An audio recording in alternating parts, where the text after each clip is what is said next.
गर्मी का मौसम था। सूरज जैसे आग बरसा रहा था। मिट्टी सूख चुकी थी, खेतों में दरारें पड़ गई थी और गांव के कुओं का पानी भी आधा रह गया था।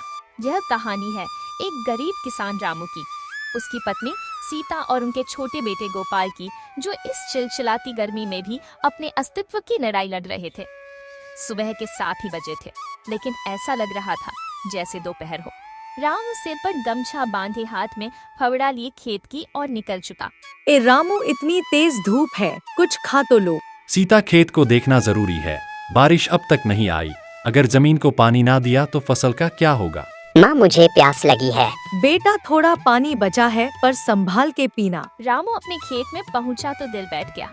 जहां कुछ दिन पहले हरियाली थी, वहां अब पत्ते बेटन मुरझाए हुए थे। मिट्टी इतनी गर्म हो गई थी कि नंगे पांव रखना भी मुश्किल था।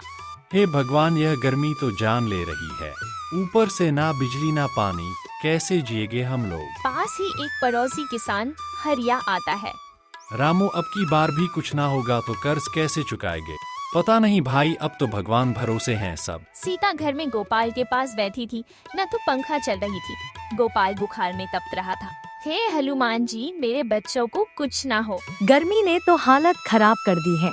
औरतें घर के बाहर बातें कर रही है। सीता का बेटा बीमार है, सुना है बहुत तेज बुखार है। गर्मी की वजह से गांव में कई बच्चों को उल्टी दस्त लग गए हैं। पानी भी साफ नहीं मिल रहा है। गांव का एकमात्र हैंडपंप अब सबका सहारा था। लोग सुबह 4 बजे से लाइन में लग जाते ताकि 2 बाल्टी पानी मिल सके। पंचायत बैठी थी। गांव वाले गर्मी से परेशान थे।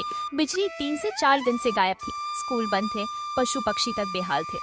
हमें तहसील जाकर अफसरों से पानी और टैंकर की मांग करनी होगी। और बच्चों का इलाज। गर्मी से गांव के 4 बच्चों की हालत नाजुक है।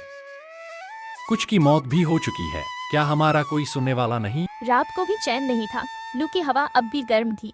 गोपाल की हालत और बिगड़ गई थी। रामू, हम डॉक्टर को कैसे लाएं? पैसे नहीं है और गांव से शहर तक जाने के लिए साधन भी नहीं। हे भगवान, तूने इतना गर्मी दी, अब थोड़ी बारिश भी भेज दे।